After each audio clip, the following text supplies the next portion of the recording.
Hello, hello! Welcome to another episode of Tomes and Tunes. This is episode 98.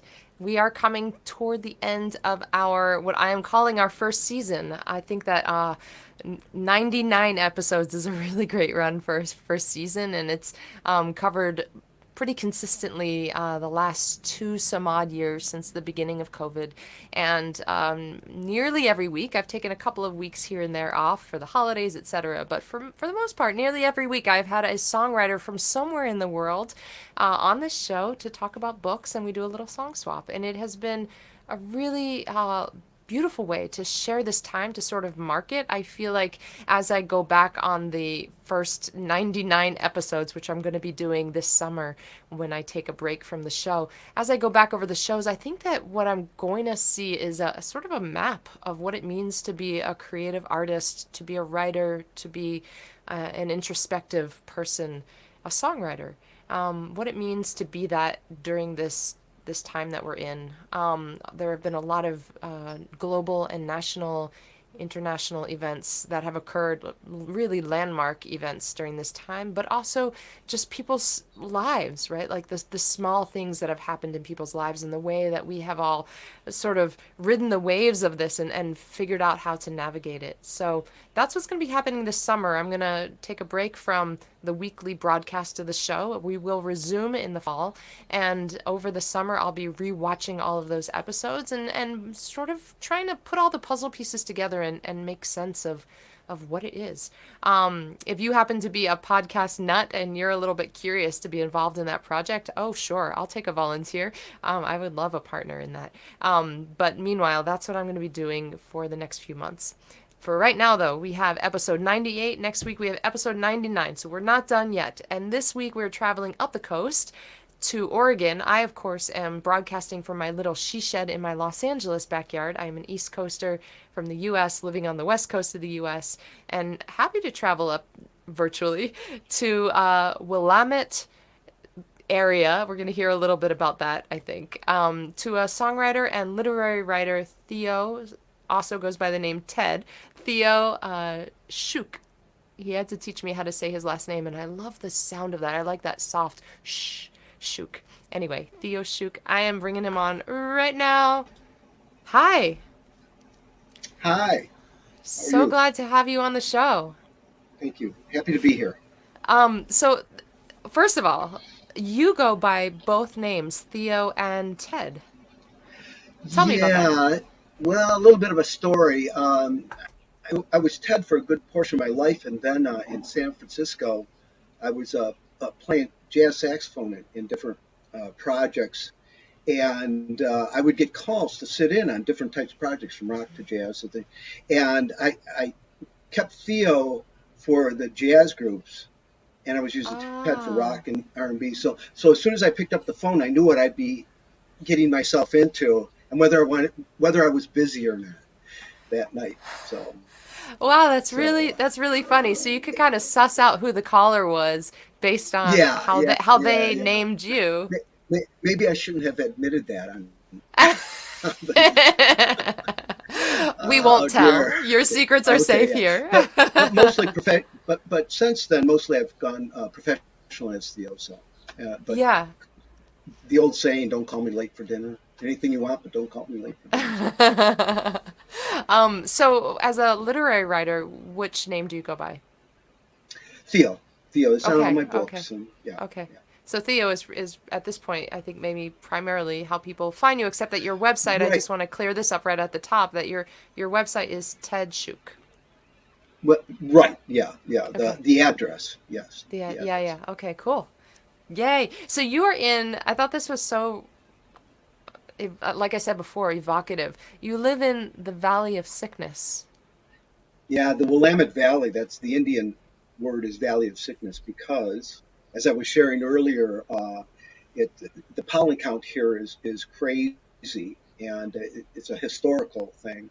And Wow. I'm right at Springfield, Eugene, our sister city, so some people might know where Eugene is. And it's at the foot of the Willamette Valley, and we get socked. And I was saying that earlier because I had a show the other night that I got to perform on Claritin, which was a treat. So, What was that like? well, it's funny because everybody said I sounded fine, but to me, I sounded real tinny. And Mm, I'm starting to think that it affected my ears more than yeah. these cavities. And Yeah. so, because everybody said it sounded the same, and for me, it was very, very tinny. So, Yeah. whatever gets you through the night, as Lennon shared. So, I remember that I had an episode of Tomes and Tunes when the COVID vaccinations were first rolling out for whatever age group or sector I was part of. And I got my shot. I can't remember if it was that morning or the day before, but either way, I felt all of a sudden I remember who my guest was that particular episode, but I won't reveal it right now. But as we were talking, I was starting to feel like, kind of like some amount of dissociation. Like I was kind of watching myself and I could feel like this fever kind of setting in. And by the end of the day, I was very feverish for like the next 12 wow. hours. But I remember it kicked in right when I was doing the interview for Tomes and Tunes. And I was Mm, like, huh, that's interesting. Can anybody tell? So, okay, so Theo, you yes. you are a really interesting guest for the show. I've had a couple other guests in this, intersection as well. You work in both music and literature, like I do. Not Mm, all of my guests. In fact, most of my guests, I mean, they're all songwriters, and only a handful of them are also literary writers. mhm. How did that show up in your life? What came first? What was that? It's like a twinned journey, and I imagine sometimes they ran parallel, but other times maybe one kind of disappeared for a while, or what was it like for you? Yeah, well, that's an interesting question. I was a songwriter first and foremost for Ah, 35 years, and I got a little frustrated with the 3 minute window mm, that a song allowed me because you can explore an emotion very deeply, and mm, it I talk about the difference as microscopic and macro, in mm-hmm. that a song and poems tend to be microscopic visions Yeah, your dog's starting to bark in the background. Uh, so so so anyway, songs and poems tend to be 3 minutes, concise, and you play with words to get it down, and it's real. Whereas I wanted to open it up more. mm, And so my first book was all about home. And in a song, I could write about home from a lot of different angles, but it would be 30 songs. And I wanted yeah, to explore home with a macro vision rather than a micro vision. And they're yeah, both wonderful, wonderful outlets. But that to me was the difference. And I just wanted to dig a little deeper into things uh, yeah. I hear that what a you're song didn't saying allow that me to do. a song you have a choice. You can either go broad or deep, but you can't go both. You don't have room in a song to do Yeah. both. Whereas in a book, you can, to an extent, have depth and breadth, right? Yes, well, that's It's a that's long nice. That's enough. a great way to say. It. For instance, in the book, I explored. The first one was a western. Won a nice award. It was a western that I wanted to explore home, and I could do it from functional situation, dysfunctional, many different angles Yeah. and relationships, and I could even explore it through a an Indian. Uh, the nomadic Indians, what home meant to them, because obviously it's not brick and mortar. Home in their mind is not that. So I got to explore home in a lot of different ways, and I could have done that with songs. I could have done it with a functional song and a dysfunctional song, and even an Indian.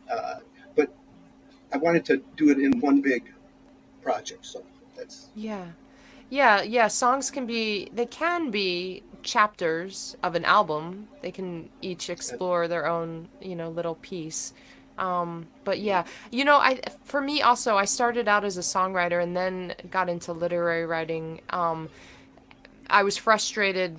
I was frustrated, I guess maybe also in part with what you're talking about. I felt like I could explore things in a different. I could spend more time with them. But really, I was mostly frustrated with my career in the music business as an independent musician, and that was sort of what led me into literary writing. But then over time, I found myself as a literary writer increasingly interested in what would be called in that world experimental writing. And I realized that I was playing with sound and silence and space and economy of words in a way that perhaps a poet might, but I'm not a poet. I don't consider myself a poet. I mostly consider myself an essayist. And over time, it started to bump up back into the realm of what I loved about songwriting, and I think that was what brought me back to songwriting, and now the two are a little bit they're kind of doing a dance together, I guess, back and forth. But I hear what you're Very saying about nice. the economy Very of the nice. words. Yeah. Yeah, yeah. Yeah, you, you made me think of something too about the difference between lyrics and poetry, and they're both wonderful. And for me, the difference is poetry. It's wide open. You can do anything, and with lyrics, you compromise for the melody, and the melody compromises for the lyrics, and they're there to complement each other. Mm. Whereas when you're Mm-hmm. just dealing with the words in poetry, you know, there's no holds barred. It's all open game. It's Hmm. you're in it. You're in it for the words, and make the words do it. Yeah. Yeah, A that's a perspective. question a lot of my students ask this question, like, "Oh, can is music just poetry put to is a song just poetry put to music?" And I have I have at times in my life taken someone else's poem. Usually it's a very famous writer, a published writer, and have, you know, for whatever reason it spoke to me musically, and so I've put it to music. But I don't do that often, and for the most part, I really do feel like songs are not poetry put to music. They are their own thing, and I like I'm how you just said that. What do you think about that? yeah, I'm with you on that. Yeah, 100%. They're different beasts. yeah, The lyric has to give some give and go with the music. They're written together, and it's a they are written beautiful together. media. It's a beautiful medium, but it's a different medium from just pure poetry. Yeah, They're both beautiful mediums, but they're both in their own realm. Now they complement each other. It's the same with yeah, songwriting and musical composition. Just composition is one beast. When you're putting yeah, it with lyrics, it becomes another beast. It becomes its own medium. It's yeah. songwriting to me is not composition, and it's not poetry. Hmm. It's its own special art form. It's using those two, but it's its own special art form to me. To me. Yeah, it's like it's using the same raw materials in a way. Yeah, But I like that. I'm trying to think of like a visual art, that's analogous to this, but I'm not a visual artist, so it's not coming to mind really fast. But but still, it is its own it is its own thing in my mind. And also the thing about songwriting that you can use in poetry. You can use repetition in poetry, of course, but in Oh, absolutely. songwriting, you need that, whether it's a melodic motif repetition or more likely a chorus or a refrain, if not Mm-hmm. a repetition in the lines of a verse or something like that. But songwriting leans on it's like repetition is sort of one of the cornerstones of songs, Mm-hmm. right? Yes, yes, and you can use that in poetry. And I guess the best example would be Edgar Allan Poe's "Bells." If you ever Yeah. read that out loud to yourself, and you will be singing at the end. It's just amazing. The repetition of bells, bells, bells, bells. It's just beautiful. Yeah. But Well, maybe yeah, so this it can is, use the rhythm. yeah. Oh, I'm Well, sorry. maybe this is a good, I was just gonna, I wanted to hear what you had to say. I'm sorry to interrupt you. I was gonna say maybe this is a good segue for a song. I would love to hear you play a song. Okay, good deal. What I'm going to Yeah? do then is play the song that gets most requested when I'm out somewhere. So I'll do that one, and I usually do it on piano, but I'll rough this through. It's just so And I much want to more say convenient for me. to anybody watching, say hi in the chat. Let us know where you are tuning in from, and it's always nice to Yeah. see Hey, the words. yeah. Let me know if you're in the Willamette Valley and suffering. We need a little suffering. I'm going to tilt this back just a little, and I'll probably lose you. No, there we go. And no, but I lost the earbuds.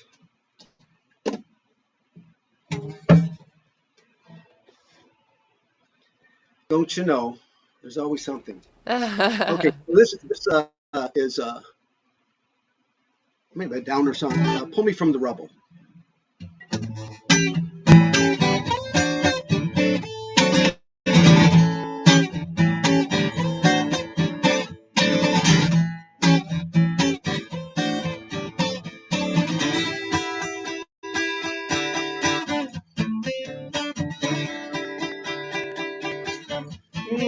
Sometimes I don't know you. We're strangers when we kiss. Look here. We both want something different, but we're settling for this.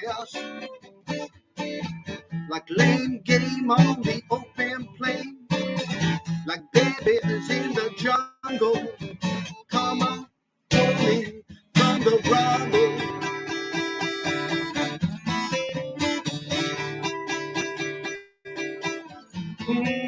I just can't believe this loneliness we share. We're lonely when we're on our own, and lonely as a pair. And lonely is as lonely does. It's like living in a bubble. Come on, pull me from the rubble. Waking is the hardest part to do. You know it's true. When someone you don't love lies next to you.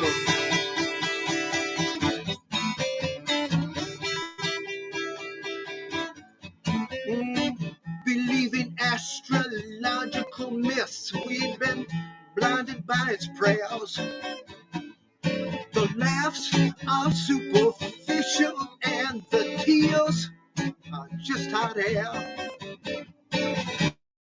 There's no blame, there's no shame. Don't even take the trouble. Come on, pull me from the rubble. Look here, I'm to my neck in this emptiness. So bring along your shovel.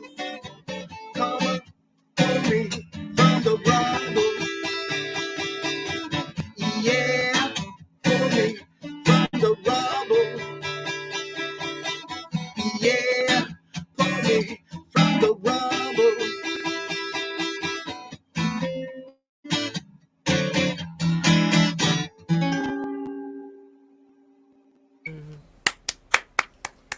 Thank you. Thank you. So, where did that song come from? Where was the, and not just what is the song about, but do you remember when it originally Well, I was started, still, where it it started? was, yeah, I was still in Detroit at the time. Obviously, I'm not your folk, your typical. I bill myself as the urban folk singer because I grew up on the Detroit streets with those rhythms, the Motown rhythms happening all around Mm. me, and uh, but then I discovered Dylan, and so it became so important about the lyrics. So I maintained the grooves, but I started incorporating real important lyrics into what I feel are real important lyrics into it. So that song was written back in Detroit, and that's where the groove came from. And I can't remember which heartache it was. Is that what you want me to identify? A name? It was a We heartache. don't need names. We don't need names. Okay, it was a heartache. But do you remember? I mean, so, of course, we live life and we collect heartaches, but so you had a groove, you had a riff, and was there a word or a line or something lyrically that Actually, kind of that's kicked you interesting. off? That's real interesting. Now that you mention it, there was something, um, and I came across an image, and it's an image that uh, I came across just recently, and it pertains to the Ukraine. So I'm a Ukrainian Jew. My dad's a Ukrainian Jew, and it kind of hit me hard. So when I was young, I can't remember the artist's name. It's a photograph of a boy, a young boy, raggedy, sitting in buildings of rubble, and it was of World War II. And this photographer, this war photographer, had taken this picture of this little boy sitting in this rubble, and I just thought, wow, that's a good line. Pull me from the rubble. So Mm. that's where Yeah, it that's came from. interesting because that line does really stick out. It's evocative. So and it sets you up for the title line, right? What is the title of the song? It's pull me from the rubble. Oh, it is "Pull Me from the Rubble." Pull me. Then what's the Yeah, other, yeah. what's the other line that rhymes with that one in the song? There's a bunch of them. There's a bunch Okay. of them. The very Okay, last so line is, "I'm to my neck in this emptiness, so bring along your shovel. uh, Come on, pull me from the rubble." But there's a bunch of lines. mm. Every verse has its own before it comes into the pull me from the rubble. so And I you can't so remember. Yeah. so it was that imagery, that wartime imagery, that kind of that you that wartime imagery and your personal heartache, that Yeah. Yeah. internal I mean, when we experience heartache, it feels violent, right? Like there's some kind of rift, Yeah. this fissure Yeah. that has opened up inside us, this wound or something, and Yeah. so you were feeling that wound, and then you also looked at this photograph of a wartime photo, and that's Hmm. where the song came together. Yeah. Yeah. Yeah. I think um, pain, uh, being lost in rubble, is kind of universal, even if it's not as Mm. specific. It doesn't have to be in the Ukraine, and it doesn't have to be a heartbreak. But I think we all have found ourselves in the rubble at some point. Yeah, I think that it's inevitable and necessary, painful though it is, And good. I think human experience. that's where our growth is. So Yeah, a totally. growth certainly. Yeah. Yeah. Yeah, that sort of harkens back to the first noble truth of Buddhism, which is suffering is universal, and you know that desire that we all have to live a life without pain cannot Hmm. exist. Like that is not that's not achievable because it's a universal truth that suffering will, that as humans, our human experience, we will encounter suffering. So when we can not suffer over the idea of trying to have a life without suffering, then at least we eliminate that layer, right? Like, Yeah. okay, you Yeah. know, Yeah. yeah. And I think that's it's real important that we all, you know, struggle through rubble. I think it's Mm. important for our growth. Now it's now understand I'm saying that from a place that's a lot bigger than I'm I'm still trying to own that, you know. I mean, it's Right, not you're an not easy like, thing to do. It's easy to say, it's not easy to do. Yeah. yeah, yeah, but it's, I maybe like we get to a point for maybe, I mean, maybe this is what we all could aspire to, is to get to a point in our lives where we're grateful, not that we're seeking trouble in our lives, but that we're grateful for the troubles that we have encountered along the way, because they have, as you said just a moment ago, been the spark that led to new growth or learning or something like that. So maybe there's, you know, on some level, this gratitude for the troubles. Yeah. Yeah. I guess yeah. I guess we can just go back to what doesn't kill us makes us stronger. Right, So yeah, yeah, and it's funny how all those platitudes are so irritating, but when yeah, you, yeah, you know, but then when you, as you live a little bit, you're like, yeah, it's irritating, but there's truth under that. There's yeah, deep truth yeah, under that. yeah. But you Speaking of really being don't want to hear. Oh, I go ahead. hear. Yeah, Yeah, I was gonna say, yeah, speaking of being under things, I'm under the flight path, but yeah. what were you gonna say? Yeah. I don't know, and it doesn't matter. I'm sure it wasn't that important. So. So you grew up in Detroit. When did you leave Detroit? I was 28 when I left there, Oh, so so you it were, was a good place to grow up. Yeah, yeah, you didn't just grow up there though. You became an adult there. You really yeah. lived. Well, some would argue that I'm still working on that part, but yes, Well, you entered adulthood. We'll say that. How about yeah, okay, fair enough. that? And then you mentioned before that you lived in San Francisco for a while. Yeah, about two and a half decades, 25 years ish. So I was Oh, there. I spent a couple years in the LA area, about maybe 2.5 years before I got to San Francisco. yeah. So, And then how long have you been up in Oregon?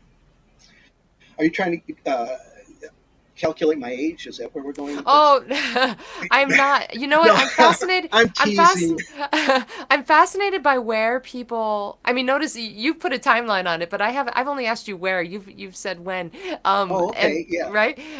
yeah, But I'm really fascinated because I've lived in 8 different states, and I've come to this realization that one of the things I love about Los Angeles is that there's so many people who are not from here, which might be irritating to the people who are from here. But one of the things I identify with is that there's so many transplants here, and I think that I identify more with people who are not from a place and live there now than I do identify with any specific place as a native. Does that make sense? yeah. So No, I'm that does fascinated make by sense. it. It's interesting. Yeah, it's interesting perspective. My journey began in Detroit, and I grew up in a black ghetto, and I thought America was black. And when I moved to Los Angeles, I found out the truth. I moved to Lenox, which at the time was a barrio. I found out America was actually Hispanic. Yeah. Then I left there. I moved to San Francisco, and I found out America is really Asian. Yeah. So when I moved to Springfield, it's the first time I lived in a Caucasian community, and it kind of creeped me out a little, but it was very interesting. So it's a very different journey than most people have had. So I was in my 50s before I lived in a Caucasian community. Have you So, and written that idea? I love that repetition that you just said that you grew up in Detroit, you thought America was black, you moved to LA, you thought America was Latino, and you moved to San Francisco, you thought America was Asian. Like that's just such a like yes, it reminds me of that parable of the blind men at the elephant. Do you know that story? They all have their hands on refresh yourself. they all have their hands on a different part of the elephant, and so there's the one that's at the tusk, and there's the one that's at the tail, and the one that's at the feet, and one that's at the trunk, and it's like they're all trying to say what this thing is, and they describe it in a different way, not realizing that it's part of the whole. And that's kind of what you just described in your Yeah, travels. that's very nice. I like that. It's I've had to travel around part of the whole. I've Oh, stopped at yeah. parts of the whole. Yeah, Yeah. and let's Wow. spell that with a W. Yes. Never. Yeah. I Yeah, like I that, like Theo. that. Me Yeah, too. fun, Well, fun. Okay. so you're a writer. We talked about this already. You're a writer, but you're also, I think, like I am, a book lover. You have to be if you're a writer, right? Love book. Um, what kind of literature do you typically read? What would you say you gravitate toward?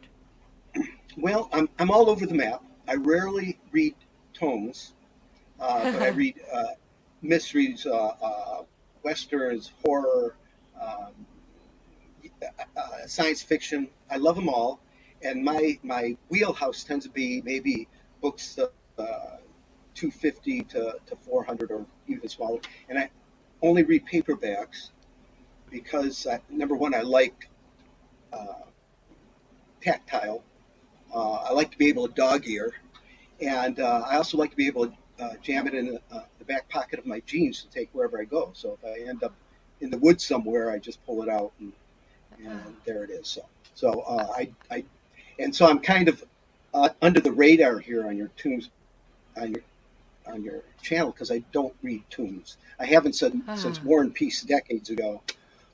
So there we Well, go. That's what I. I think this is the first time that War and Peace has even been mentioned on this show. So Oh, there's that. But I like that you said that you read paperbacks because first of all, you were saying that you read paperbacks because you want to hold it in your hand, like you're talking about you don't read on a Kindle. But then I was right. wondering as you were describing that, I was like, well, why specifically paperbacks rather than hardcover books? And then you said, oh, I like to put it in my back pocket. And this is the part I really loved. So I loved all of that. But then you said, I like to put it in my back pocket in case I end up in the woods somewhere. Hmm, hmm, S- hmm. So, so in case you end up in the woods somewhere, is that something that happens with you? Occasionally, it has. It didn't until I moved to Oregon. Woods are very accessible up here, Yeah. and walks in nature are very accessible. One of the reasons my wife and I moved up here was because we were both living in the Bay Area, and we wanted to get less cement in our life and Yeah. more green, and we Yeah. and we were able to accomplish that by moving up here. And we looked around in Oregon, and we didn't want to move to a cultural wasteland, so we moved to the Eugene area, which has a university. So when you move to university town, there's usually cultural things happening. So we did it. We thought our way through this. So that, Yeah. that's why I'm here. But woods are And accessible.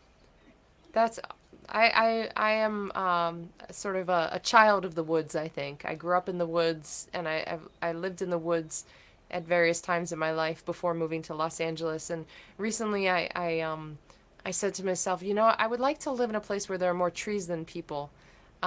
And I like your thoughts about the cement also, because sometimes I mean I love LA. I love there's a lot that I love about LA, but sometimes I drive around town and I just look at the way that the whole planet is covered with something here. It's covered with asphalt or, you know, covered with concrete, something like that. So, Mm-hmm, hmm. yeah, I'm going to Yeah, carry that yeah. image with me of you just, you know, having that book in your pocket and finding yourself in the woods. What are you reading lately? I think I'm working on a, a detective novel. Yeah, it's Elmer Leonard. I don't know if you know who Elmer Leonard is. I don't, yeah. He's written quite a bit. Um, I have a couple favorite detective novel writers, Elmer Leonard and Lauren Estelman, and they're both Detroit writers. They're of some renown too. It's not, um, and so I'm reading one of his right now. But I think detective novels might be one of my favorite genres, Mm. and I'm into the older detective novels, dating back to Hammett, Dashiell Hammett, and Raymond Chandler, and that's where I'm at. So, And do you write that kind of work as well, or? well, my second book was actually about Detroit, about early jazz. It's about 1920s prohibition and all that, and it won the Clue Award for best suspense thriller. So, Oh, so number it one is. Clue Award. Okay. So Yeah, it so is it's a a. bit. The first one was a western. That one, I went home, as it were, and uh, and took it to the street. So both of those books, I don't know why, but I had thought that they were nonfiction, but both of those are fiction? They're novels? Yes, yes, yes, Ah, and yes, I yes. see. And they're set, so that one is set in Detroit music in the In 1920s, but prohibition, it's, yeah, in early ah, jazz mostly. Detroit's the setting, but it's about early jazz. And if you want to learn about Louis Armstrong and people like that, in a book that actually won the Clue Awards for best suspense and thriller, it might be a good one to check out. all So right. I love if you that. like it, Nice yeah, recommendation. yeah. And so what book would you like to share with us today here? Well, Raymond Chandler. So Oh, Raymond Chandler fabulous. and Dashiell Hammett were the two that created the hard-boiled detective. So before that, it was uh,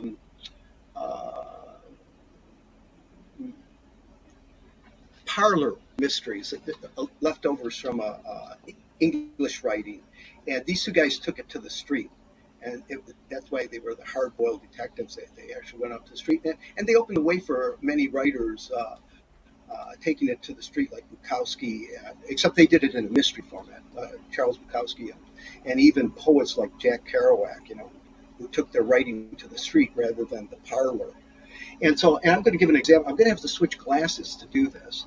Now, Oh, I we have do a have some, costume change. I love it. yeah, I do have progressives. I can't get used to them. I start walking up a stair upstairs in progressives, and I trip all over myself. So anyway, so I'll just read like four paragraphs here, and this is the difference between parlor mysteries and taking it to the streets. And this is out of Raymond Chandler's The High Window, and I think you'll get to see, if you know Bukowski or somebody like that, this is where they took it to real people. Um, so a lot of writers will just give you a little. This was a bad side of town. This is what Raymond Chandler does, and it's beautiful literature. Bunker Hill is Old Town, Lost Town, Shabby Town, Crook Town. Once, very long ago, it was the choice residential district of the city, and there are still standing a few of the jigsaw Gothic mansions with wide porches and walls covered with round shingles and full corner bay windows with spindle turrets. They are all rooming houses now. Their parquetry floors are scratched and worn through the once glossy finish, and the wide sweeping staircases are dark with time and with cheap varnish laid on over generations of dirt. In the tall rooms, haggard in the tall rooms, haggard landladies bicker with shifty tenants. On the cool, wide front porches, reaching their cracked toes into the sun and staring at nothing, sit the old men with faces like lost battles. In and around the old houses, there are fly-blown restaurants and Italian fruit stands and cheap apartment houses and little candy stores where you can buy even nastier things than their candy. And there are ratty hotels where nobody except people named Smith and Jones sign the register, and where the night clerk is half watchdog and half pander. Out of the apartment houses come women who should be young, but have faces like stale beer. Men with pulled down hats and quick eyes that look the street over behind the cupped hand that shields the match flame. Worn intellectuals with cigarette coughs and no money in the bank. Fly cops with granite faces and unwavering eyes. Cokies and coke peddlers, people who look like nothing in particular and know it. And once in a while, even men that actually go to work. But they come out early when the wide cracked sidewalks are empty and still have dew on them. Mm. It's awesome. So that's taking it to the street. I have to say that from a literary standpoint, I love a masterful list. And that was such a great list that was so descript and and just fantastic. Thank you for reading that part. Yeah. I've got a couple of favorite in there. Is uh, sit the old men with faces like battles, or out of the apartment houses come women who should be young but have faces like Oh, stale beer. that one. Isn't it So magical? good. So Yeah. good. So actually, Raymond Chandler didn't have, when they were creating these hard-boiled detectives, they didn't have a lot to go on. And his favorite author actually was Flaubert. So Oh, he comes from a literary background, and he yeah. brought it to the street. So anyway, Yeah. it's some nice stuff. Yeah. And I like that idea of I want to earmark that in my, dog ear it. I always say earmark. I don't even know that that's a thing. But dog ear it in my mind, the should have been but is idea. You might hear Yeah. that in the Yeah. next song I write. Oh, hey, I didn't hear your first song. Oh, You were I going to didn't share a play it song. for a song. I will. I'll I play know, I know. That at the was very very end. You're okay. gonna Okay. play All two right. songs. I'm gonna play one Okay. song. I see. Cause you're my Okay. guest and I'm here every week, and you know. Thank you. Thank you. Yeah, that was fantastic. I'm reading. Oh well, do you want to say anything else about that? I Nope. I want to welcome. hear what you're reading. I'm reading Edith Wharton's The Age of Innocence. Talk about paperback. Um, and I had never read this book. I didn't know much about it actually, classic though it is. And I'll put on my costume change here of glasses. Um, Excellent. and and for some reason I have never thought until today, 98th episode, it never occurred to me that I should maybe read the back of the book, because oftentimes I'm mid book when I bring it in, so I can't really, you know, summarize it in any particular way because I haven't read the book yet. So it occurred to me today, maybe I'll just read this little blurb that's on the back. This is the Edith Wharton's Pulitzer Prize winning novel of passion and desire in old New York. When the Countess Ellen Olenska returns from Europe, fleeing her brutish husband, her rebellious independence and passionate awareness of life stir the educated sensitivity of Newland Archer, already engaged to be married to her cousin, May Welland, quote, that terrifying product of the social system he belonged to and believed in, the young girl who knew nothing and expected everything. As the subsequent drama unfolds, Edith Wharton's sharp, ironic wit and Jamesian mastery of form create a disturbingly accurate picture of men and women caught in a society that denies humanity while desperately defending civilization. Um, so Mm. so the reason I picked up this book, I love classic literature, and I like to fill in the holes of my own education. For example, I had never read Catcher in the Rye until I was in my 20s. It just was not a thing that I was assigned in school. And that kind of thing. So anyway, so but the reason I picked this book up was because I used to live in Boston. I lived in Boston for many years, and my family, my folks lived in Florida, and I toured as a musician. And to get anywhere, if you're in Massachusetts, you got to go south, pretty much. And so I would drive south out of the city, and inevitably the first night away from Boston I would spend at my aunt's house. She lived in Westport, Connecticut. And my family, they are book lovers. They are scholars and they're book lovers. And always, everyone in my family has, shelves and shelves of books. So I would end up at my aunt's house in Westport, and she would always say, "Take a book from my shelf. If you need anything, if you want anything to read, just grab it." And I always would do that. Well, I've lived now in LA for 15 years. I don't do that drive, obviously, anymore. But I was back in Connecticut, in Westport, Connecticut, a couple of weeks ago because my aunt died, and I went to her funeral. And I was at her house with my family to sit Shiva, as you know, the Jewish mourning custom for the first week after immediate family dies. And I was in her house, and it was a new house. It was a house I had never been in, but she had a shelf of books. And while I was there, I found myself doing what I do, which was looking at the titles of the books, and just looking at the spines. And I thought, I want to take another book from her shelf. I want to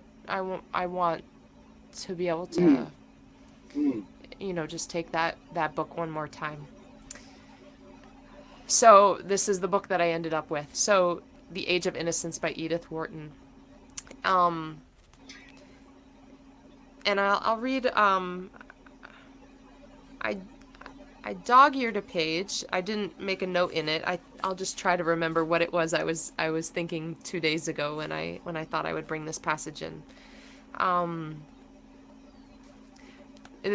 see. This seemed appropriate for this show. So this guy Ned Winsett, he is not a major character, but he comes in somewhere in the middle of the book, and he's described this way. Winsett was not a journalist by choice.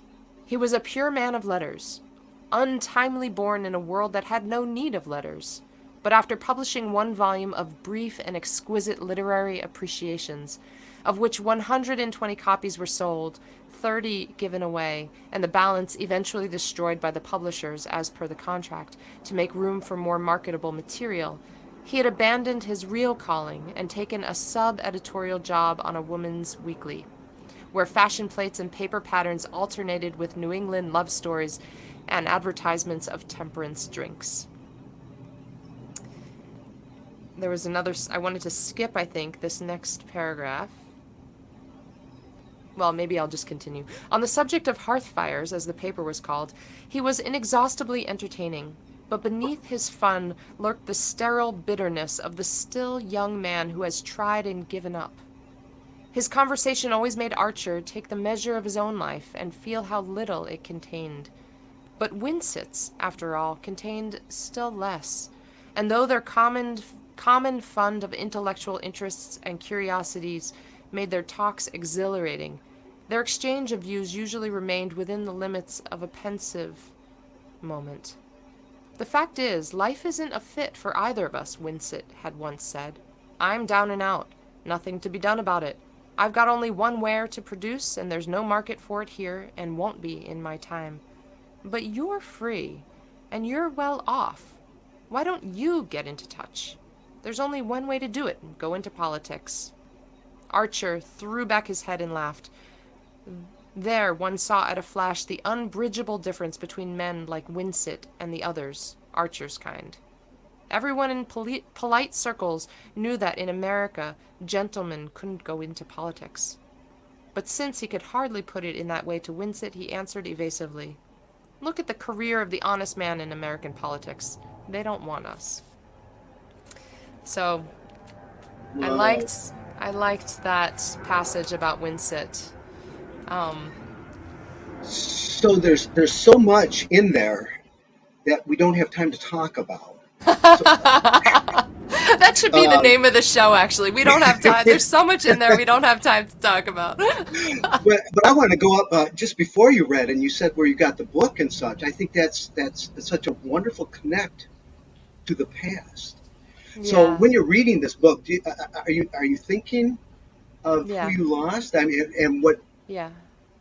I do that all the time. So my dad was an avid reader, and I'll read Mm. some old books that I'm sure he had read, and I'm going through it. And what did he think about that? What did Yeah, and I think that's a beautiful way to connect. Even I don't know if there's anything beyond here. yeah.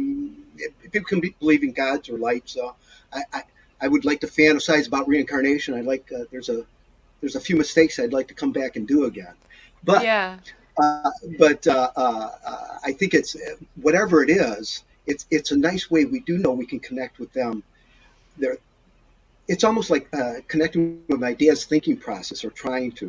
It's a nice way, Yeah. whether there's anything on the other side or not. So I thought that was beautiful that you took a book. I think Yeah, that everybody should. Oh, go ahead. yeah, it feels Go. like I mean, there is a dialogue, a dialogic relationship when you're reading a book, even though you're in silence, an outside observer could watch you reading a book and it looks like there's nothing happening. You're just lying there on the couch wasting time perhaps. But when you're reading a book, you are in conversation in a way with the author of the book. And also, I guess what you're saying is that, in some way you're perhaps in conversation with other people who have read it, and when the other people who have read the book are people that it kind of swirls in your mind like, oh, what did she think about that, or why did she Yeah. read this book? And I do not know if this was her book or one of her daughter's Oh. books. Right? I don't know if it was one of my cousin's books that I grabbed from the shelf, and I do find myself thinking about that. Did my aunt Shari read this book, or was this Jenna's book? And Mm. it's funny because I would always take a book from my aunt's house, but we never discussed the books that I would take. I would just take a book, and you know, there you have it. We kind of Mm. have Mm. those like mini libraries that you see on the side of the road sometimes. It's like if I we sort of have these like mini libraries in my family. Wherever I go, I can just, my grandparents in Queens, when I'm there, Mm. hopefully this summer to Mm. see them.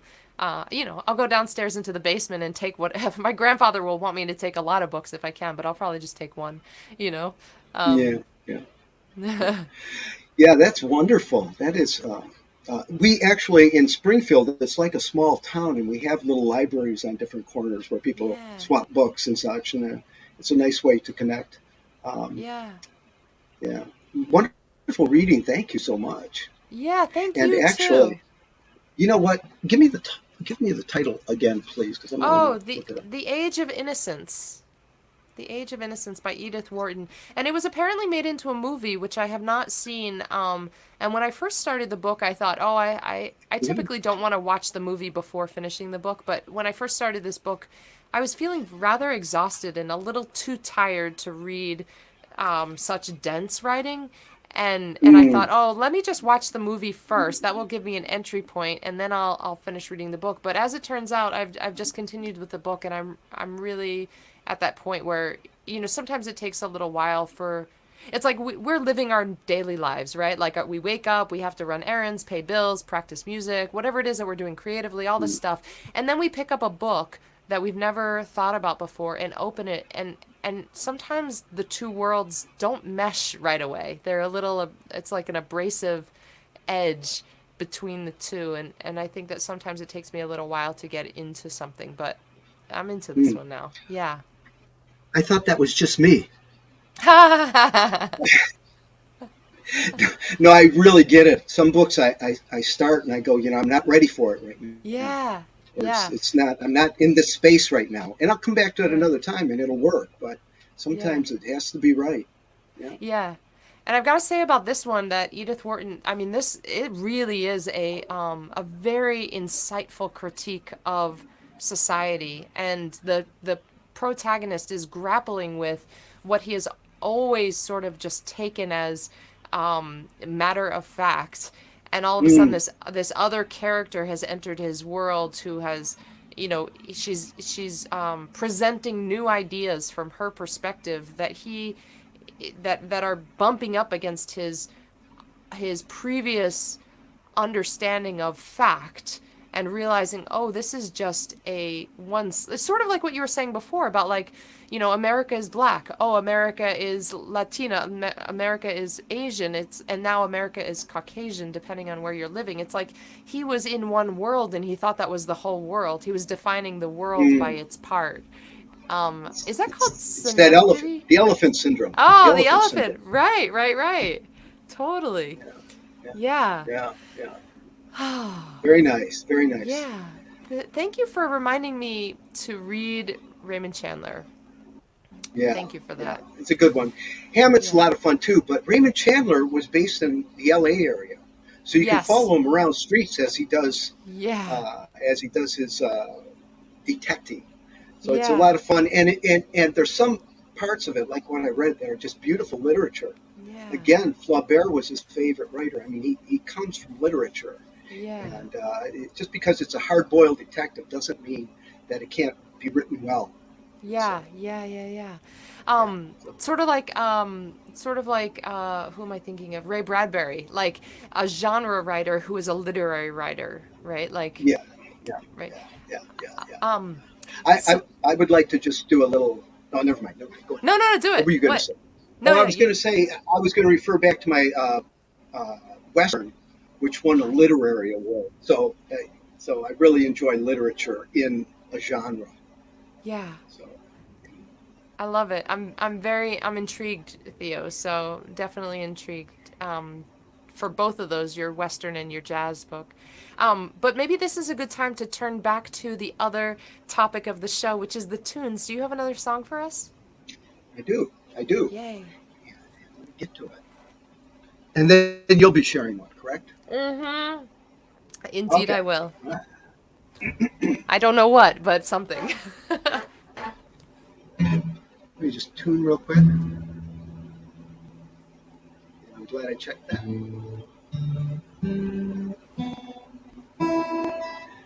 All right. And I just want to give a shout out. Group. Thanks to all the folks who are listening right now. So go ahead, take it away. Yeah. Thank you. Thank you.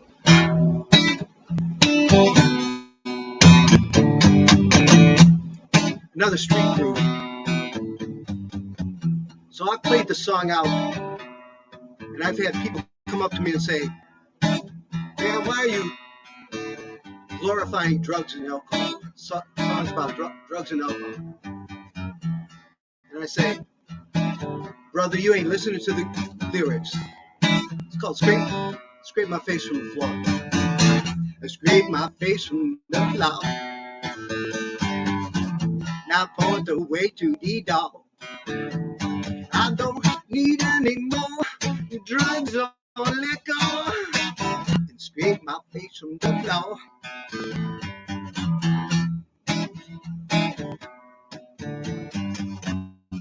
Now kick my butt out the chair.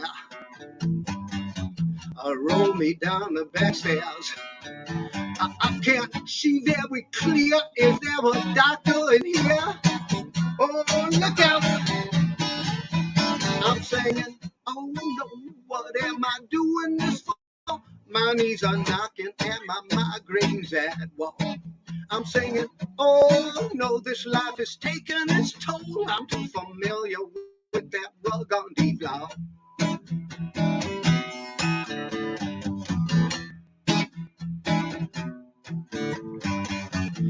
Now get the coffee pot hot. I'm gonna need a good shot. When the Java is ready, pour it over my head. Oh, here we go. I'm singing, oh no, what am I doing this for? My knees are knocking and my migraines at wall. I'm singing, oh no, this life is taking its toll. I'm too familiar with that rugani flow.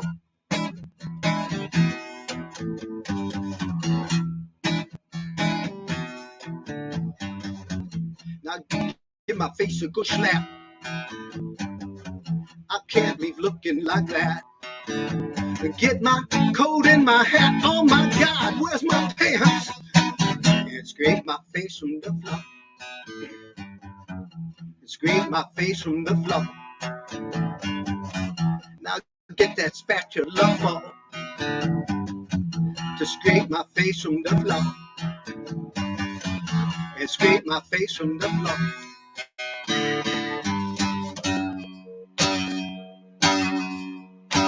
This is my drunk note.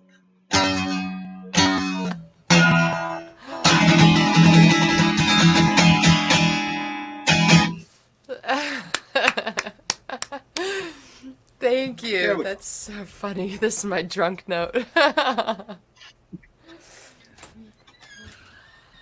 Oh Your man, turn. Theo, thank you. Oh gosh.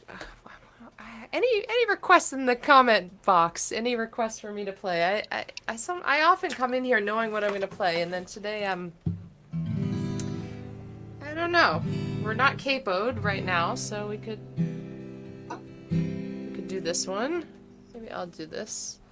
Although your song was so much energy, maybe it would be a good time to do an energetic song.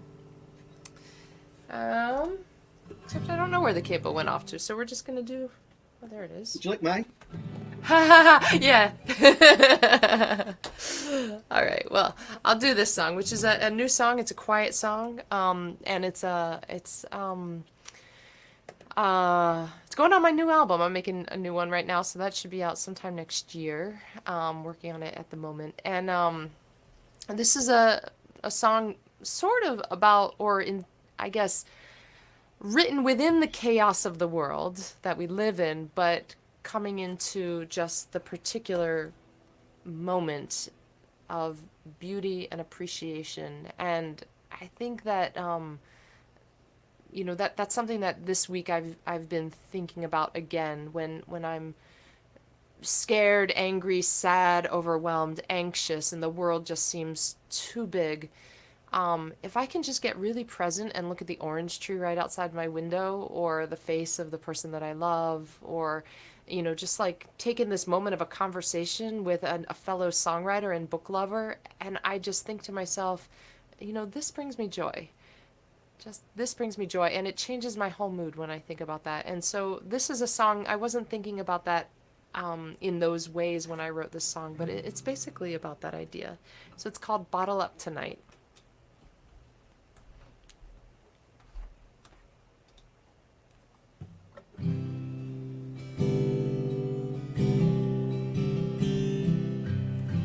One part alabaster moon, one part rustling old raccoon, one part whispers of a breeze, one part heady jasmine bloom, one part lonely nightbird tune, one part two heartbeats.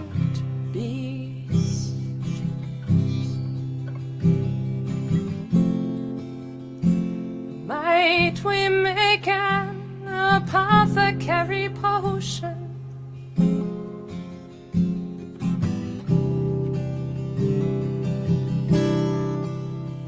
or bottle it like Napa wine?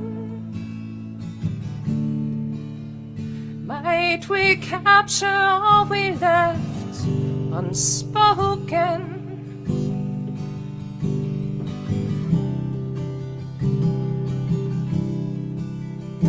Cork it up for future delight, whatever time might hold, whatever fate unfolds. Forget all that we can't control. but let's bottle up tonight.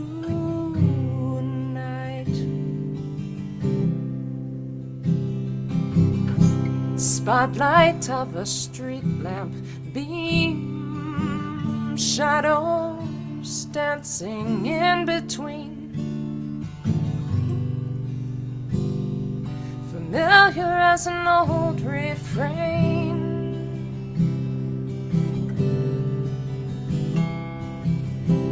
All the stories of the past, the future ones that come too fast. Off the edges of the frame.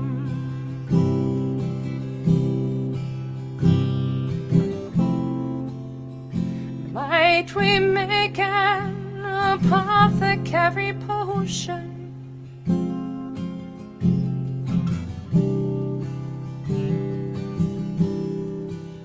Or bottle it like Napa wine? Might we capture all we left unspoken?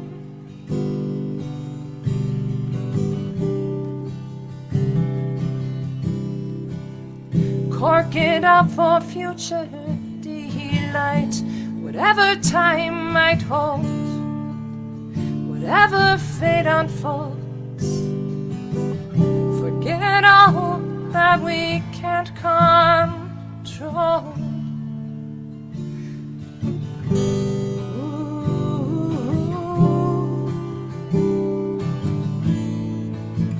Whatever time might hold, whatever fate unfolds, forget all that we can't control. But let's bottle up tonight.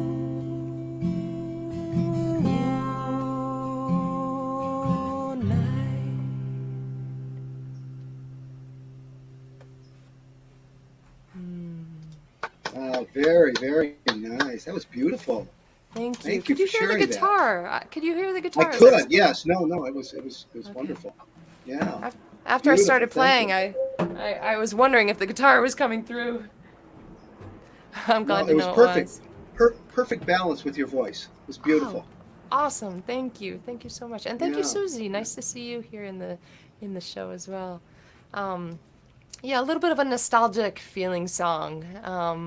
And I just, Mhm. at the beginning of the pandemic, my sweetheart and I would just go walking around the neighborhood. It was kind of funny because we've lived in this neighborhood for a long time now, and we've biked for years around this neighborhood at night, and we are doing so now as well. But at the beginning of the pandemic, we we were not in a rush to go anywhere fast. I noticed that we were, Mhm. instead of biking around, we would just go out for a walk at night, and sort Mhm. of walk from street lamp beam to street lamp beam, and in the shadows in between. And I found myself just thinking about that and slowing things down. So, Yeah, yeah. yeah. I found that one of the silver lining of COVID, if there is a silver lining, is Yeah. what's the worst thing that happened is we spend more time with the ones we love. We ended up Yeah. hunkering down with those we love, which Yeah. maybe Yeah. we wouldn't have stopped to do that. Maybe you wouldn't have stopped to write that song had we For not had sure. COVID. Yeah, for It's a sure. beautiful Yeah, I song. mean, Beautiful song. there were so many terrible things that have happened in the last couple of years. But that was definitely one of the beautiful for me, and for those of us who are living with someone that we love, in a good relationship. That was definitely a silver lining. Yeah, Yeah, for sure. yeah, Oh yeah, yeah. man. Theo, this has been such a joy talking with you and spending this time with you today. Thank you so much for being my guest on the show. Back at you. Thank you so much for having me. Thank you. Yeah, yeah. Appreciate it. Um, you don't go anywhere. This is the awkward moment of the show where I just hit a button and you disappear off of the screen. But s- so I just don't like saying goodbye that way. So you stay where you Yeah. are and we'll say goodbye behind the scenes. But before I let you go, from the screen, one of the things I like to do with the show is think about, the music and literary industries have changed significantly over the last 20 years, over the last 15 years, I guess, and particularly the music industry, where I think that in the past people knew, if they liked music, they would go down to the record store and they'd buy the album, or if they liked an independent songwriter whose music wasn't in the record store, they would, order it. They'd write them an email and it would take 6 weeks, paid self-addressed stamp, whatever it was that they had to do. But people knew how to support the artists that they loved. They knew what to do to do that. And nowadays, I think that part of the difficulty is that I think music fans simply do not know how to support the people that they love, so I'll be presumptuous here and say that one of the easiest things they can do is like your pages, to follow you on Facebook, Instagram, and YouTube. But for you, if they were to take one action to support you, what would you like them to do? Wow, that's just what you just said. That's a great idea. Yeah. Do the Facebook, like the Facebook. I also have a Bandcamp site that might be nice to click on that on occasion. Yeah, Um, Bandcamp is where a lot of people don't know about Bandcamp. It's a place where literally they can pay money to receive, and they can usually they can pay what you're asking for, or they can pay more than that, if they want yeah, to support you. So it's a really yeah, beautiful kind of, sort of and pay and I what you believe will in a both way. I believe both the songs I've performed are on Bandcamp. So things like Great. that. So you can go and you can support a song even. Yeah, you can So support a song. so so if you've ever found yourself scraping your face from the floor, you might want to support that. And if they, like me, are intrigued by your books, where can they get your books? Amazon, Amazon. I Amazon. believe there's a link. I believe did I throw you the link for the Amazon? Is I it think it'll is it come up. on your website? Is the link to the It Amazon on is, your yes, website? yes, Great. absolutely. So, I'll put that in the chat box one more TedShook.com. time. Yeah, yeah, yeah. Excellent. Um, and for those of you who might be in the same camp as I am and didn't know previously how to pronounce Theo's last name, it's Czuk, and you told me it's like shoe with a K. It feels like sort of like a shake it off, but shook it off kind of thing. Oh, very nice, very nice. I accept. You accept. Yeah. Fabulous. And everybody remember that you can find his website under Ted Czuk, tedczuk.com. So thank you, Theo. So great to talk with you. Thank you. You stay where you are. I'll say goodbye to you behind the scenes. And for those of you tuning in, thank you so much for being here. You can watch all the archives of this show so far, almost all the archives for this show on my website, ariellesilvermusic.com/tomestunes. You can find that on the top navigation bar. You'll find that in one of the drop down boxes.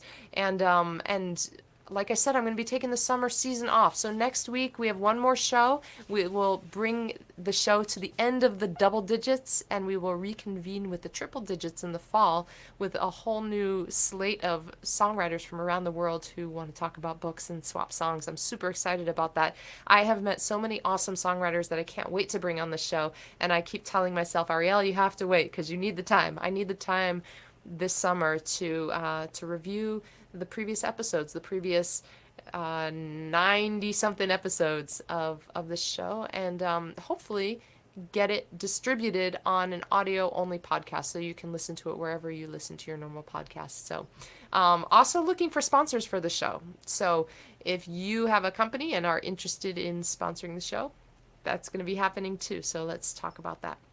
Meanwhile, see you next week for the last episode of this season. Take good care and be safe. I'll see you next time.